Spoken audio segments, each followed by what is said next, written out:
Hello students, आज का हमारा टॉपिक है row and column operations in data frame. तो सबसे पहले हम addition of row and column in data frame इसको सीखते हैं। DF1 जो हमने लास्ट लेक्चर में एक डेटा फ्रेम क्रिएट किया था, वही एग्जांपल हम लेके चलेंगे। तो ये DF1 डेटा फ्रेम है एक, इसी में हम एडिशन कॉलम की और रो की कैसे करते हैं वो सीखेंगे। तो सबसे पहला है adding column in a data frame. Column कैसे हम डेटा फ्रेम में ऐड कर सकते हैं। तो कॉलम ऐड करने के लिए सबसे पहले हमें एक डेटा फ्रेम क्रिएट करना होगा, ठीक है, जैसे हमने लास्ट लेक्चर में क्रिएट किया था वही सेम एग्जांपल है। तो ये मेन है हमारा कि डेटा फ्रेम कैसे ऐड करते हैं, कॉलम कैसे ऐड करते हैं डेटा फ्रेम में। तो डेटा फ्रेम का हम ऑब्जेक्ट लेंगे जो कि DF1 क्रिएट किया है, और जो कॉलम का नेम आपको देना है वो स्क्वायर ब्रेसेस के अंदर कॉलम का नेम दोगे, ग्रेड जैसे मैंने यहाँ पे दिया, और उसकी वैल्यूज़, ठीक है, ACED, और फिर ये डेटा फ्रेम हम प्रिंट करवाएंगे। तो देखिए मेरे पास दो प्रिंट स्टेटमेंट हैं इस प्रोग्राम में। तो सबसे पहले जो प्रिंट स्टेटमेंट आई है उसमें सिंपल जो हमने डेटा फ्रेम क्रिएट किया है उसका है, और जो सेकंड है वो अपडेटेड है, मींस जो हमने कॉलम ऐड किया है, जैसे ग्रेड ऐड किया उसकी वैल्यूज़ हैं, और इस तरह हमारे पास क्या है, एक कॉलम डेटा फ्रेम में ऐड हो जाएगा।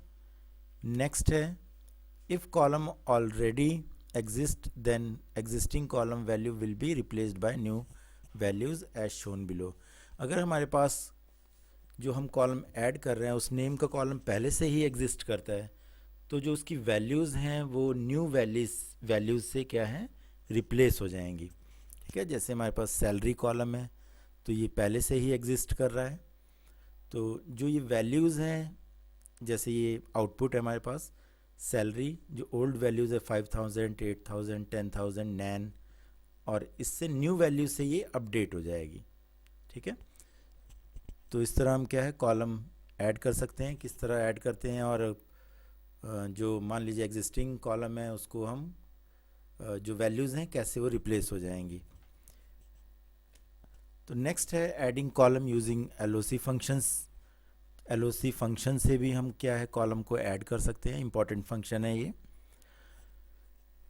तो LOC फंक्शन से कॉलम को ऐड करने के लिए हम क्या लेंगे, डेटा फ्रेम का object dot LOC square brace start colon means starting और एंड, होल डेटा फ्रेम, इसका मीनिंग है whole data frame, comma column का नेम, फिर उसकी वैल्यूज़, और फिर हमारे पास ये डेटा जो है वो ऐड हो जाएगा, कॉलम हमारे डेटा फ्रेम में ऐड हो जाएगा, ठीक है। नेक्स्ट है हमारे पास adding row using LOC function in a data frame.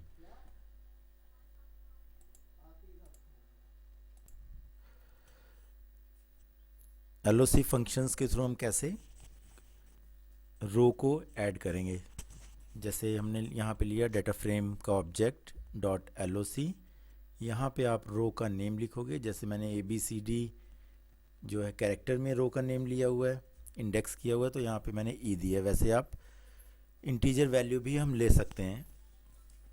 तो नेक्स्ट है हमारे पास उसके इक्वल जो रो की वैल्यूज़ हैं, जैसे 5, ठीक है, फिर Harry employee ID 5, employee name Harry, और सैलरी 60,000। तो हमारे पास जो रो है यहाँ पे ऐड हो जाएगी, ठीक है। तो आज का लेक्चर हमारा इतना ही था।